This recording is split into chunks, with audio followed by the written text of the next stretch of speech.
La parole est à Monsieur Meyer Habib.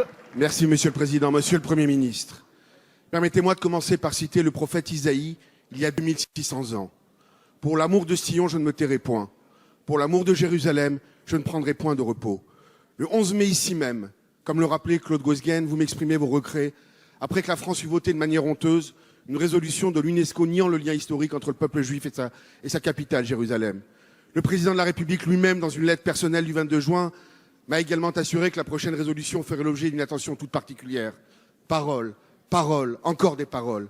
Le 13 octobre, à la différence de l'Allemagne et du Royaume-Uni, la France est abstenue sur une résolution quasi identique qui islamise les deux sites les plus sacrés du peuple juif à Jérusalem. Le mont du Temple devient mosquée Al-Aqsa, le mur occidental, place Al-Burak.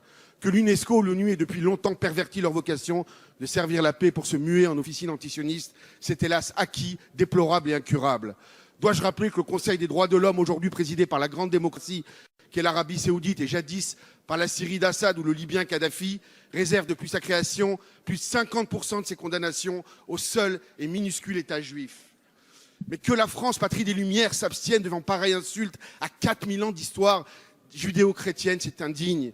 Quand on a vu les réactions folles à une simple caricature, je n'ose imaginer comment le monde musulman réagirait à une résolution tout aussi absurde qui ferait de la Mecque un site chrétien.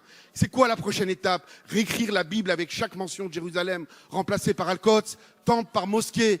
Ce vote est indirectement une prime aux djihadistes, les mêmes qui ensanglantent notre pays. Face au négationnisme historique, s'abstenir, c'est être complice. Notre République est bâtie sur une éthique de vérité. Le peuple français est un grand peuple qui ne mérite pas d'être vautré dans l'infamie pour plaire à ou tel émirat. Monsieur le Premier ministre, ce n'est pas une erreur. Pourquoi cette soumission face à ce djihad intellectuel et diplomatique des pays arabo-musulmans? La parole est à Monsieur Harlem Désir, secrétaire d'État chargé des Affaires européennes.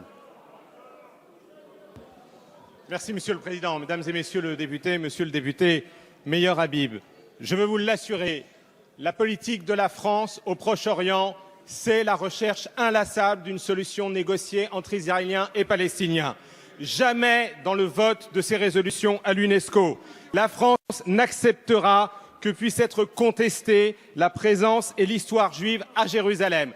C'est pour cette raison que malgré l'amélioration du texte qui était soumis au vote du Conseil exécutif de l'UNESCO, nous nous sommes abstenus. Nous avons fait retirer les formules qui étaient inacceptables, mais nous ne pouvions pas voter en faveur de ce texte. En revanche, cela est vrai, nous devons inlassablement dire que ce n'est pas par la colonisation que l'on créera les conditions de la reprise du dialogue entre Israël et la Palestine, et cela, évidemment, un élément de ce texte.